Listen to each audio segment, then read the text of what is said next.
Oh.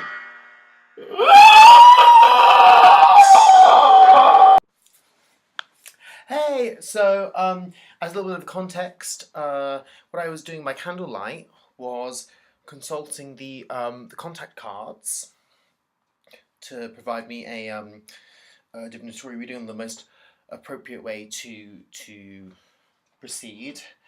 And contact cards are an extraterrestrial divination system devised by Kim Carlsberg and Daryl Anker, which put you in touch with the extraterrestrial, potentially transdimensional consciousness of Bashar the alien. And if you like, you can YouTube Daryl Anker, and you can see him channeling the consciousness of Bashar as the chosen messianic individual who does so with these things. It's a cult that's still going, so a new age cult that's still going very strong. I think actually probably thinking pretty sure it was like really big in the early 90s and late 80s and stuff. I haven't bothered googling it really, but I'm also pretty sure that this kind of like actions belief was a big motivate. Manufactured a lot of consent for the X-Files to exist, and I was meditating upon Bonnie Tyler and Notion of Ranged by Candlelight at the same time, and I was wondering potentially if Basha had a message for you. So we're just going to do a quick reading. So let's see.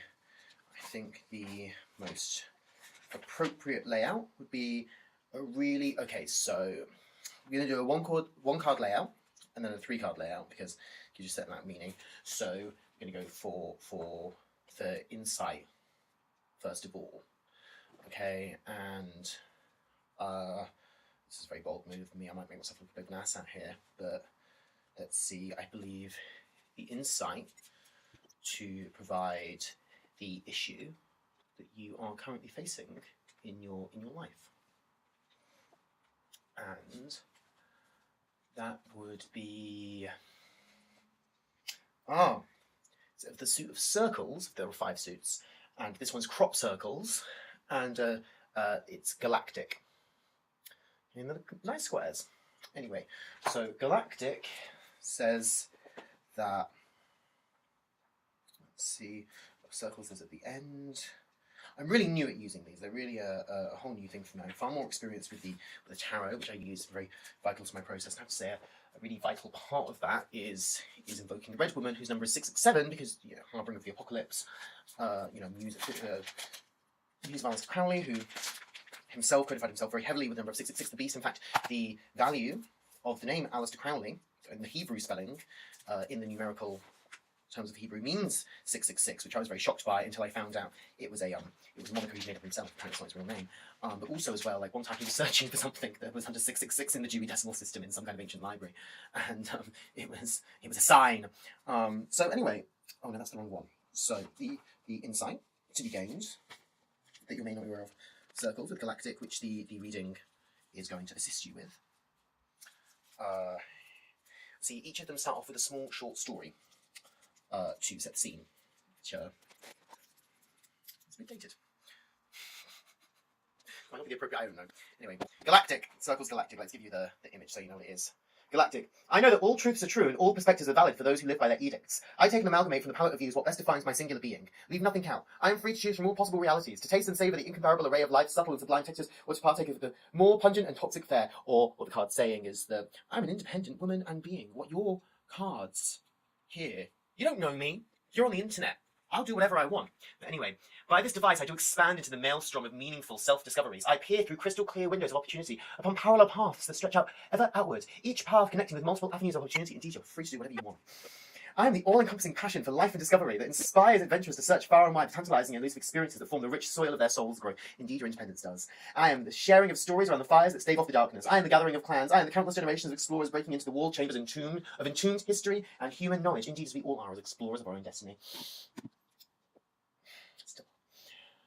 Nothing is wasted in my regime. Just as forests wither in winter to form the loam of buds of spring, so do I till and plough all ideas, sifting through the compost, searching for the new green shoots of fresh revelations. The glacial patience and relentless persistence I scout. Well, maybe you don't identify with it at this point in time, but, there is that certain aspect to it, the relentless, fostering and promotion of individualism and individualist in our society. I would like to say that wine is a really important aspect of invoking the Red Woman of Babylon who rides the beast with 7 heads and 11 horns.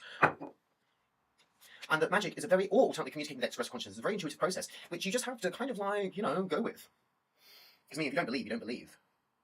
But I know there's something sassy I could say here about believing in science, but that's just basic fundamental prejudice of secular liberalism, in which all scientific values themselves basically derive from secularized Christianity. Because all the people who kind of fostered this, I know, look into the work of John Locke, because he was there. He was the person who came up with the state church separation on the basis basically of being a member of the Church of England, and so believing that belief should be a private affair, not a public affair, and that the state practice should be of the practice of power and these sorts of things, and these kind of individual things. Basically, he was writing it as an attack against the Catholic Church, which extended religious authority into the realm of the state, which is the state is the term for the body that has the monopoly on the legitimate use of violence within a given territory. And then modern day colonialism relates to this monopoly of the legitimate use of violence, extending into other things. Also, there's a lot to be said, but the point is that John Locke was very, very Christian. But also, Kant, for example, as a philosopher of these sorts of things, was also publicly, even though he was actually atheist, was very publicly Christian, lots of things. And you had to subscribe to a public Christian morality to be published or to be able to produce work. So basically, ultimately, people subscribing to these things were part of its deconstruction, and basically is that these kind of backgrounds, moral values of Christianity have just fundamentally constructed the basic texture of our lives. And of course, it's fucking stupid alien thing doesn't exist. Okay, of course not. This fucking I till and plough the fields of all ideas, but it's like an international, not even international, intergalactic phenomena kind of thing. why we want plough fields on the planet. You know, it's kind of like, how do you know this? How it's not spontaneously deriving like nourishment from the atmosphere. It's all fucking stupid. The only reason that any kind of divination system works whatsoever is called retroactive performativity, in which things that happen that you don't understand, that are just confusing and whatever about life, basically, are re-signified after the event by some form of explanation that simplifies down the scenario within it to a certain set of motives or a particular moment or set of things or whatever that like produces a successful narrative that basically correlates with your phantasmic coordinates of reality that lets you produce a kind of like symbolic web by which you make sense. So we all governed by basically when things get to be real and stuff like that. You basically come to terms with the fact that we're just a fucking like very successful virus, as mentioned, chief consciousness floating on a fucking multiple that's spinning round space, round a star, round a total like phase of nothingness. So we make desperate attempts all the time to make sense of it by fabricating extraterrestrial consciousnesses. However, the point is that people who are wise always seem wise through this process, in which, I don't know, something happens and like, well, that's the way it goes, and then it was expected of some sort of kind of thing. But then what happens is something doesn't happen according to the process by which it was expected, and then what happens is people say, you know, well, you never can tell, and it basically is that's very, you know, gross simplification. But there's always something like this, and that's just human nature. Or just like that when people do things that are expected, they're just like, you never can tell, you're always surprised by human nature. It's so predictable kind of thing. The point is though, is that if you successfully come up with something that's so open-ended that people can find a series of meanings in it, like tarot, like contact cards, like any real system of sort of various things and stuff like that. Later, you know, this is why people like cults. Because what happens is the singular narrative of unity, you know, real hardcore one. And then that, and also a good example of this is like market capitalism, okay, basically, where it always manages to reduce everything by like abstraction down to these things until the 2008 financial crisis, where everything's just, it's like the crisis is just real. Okay, the real fact that actually this makes no sense, this is going on single level, actually means nothing whatsoever. And this system of exchange is one that's just fraught with crisis and ridiculous things, which is no end of mental health problems and international instability, and it's supposed to be based on the principle of peace in the sense that, you know, that we're all brought into a global economic market and basically people trade with each other, don't make war with each other. How the vast levels of refugee population and refugee displacement are just like this global market unity. Really, basically, it's almost like the privileges that there's huge sections of swathes of the population is disenfranchising. And also, the mirror nation of culture thing we don't understand, the single market is war.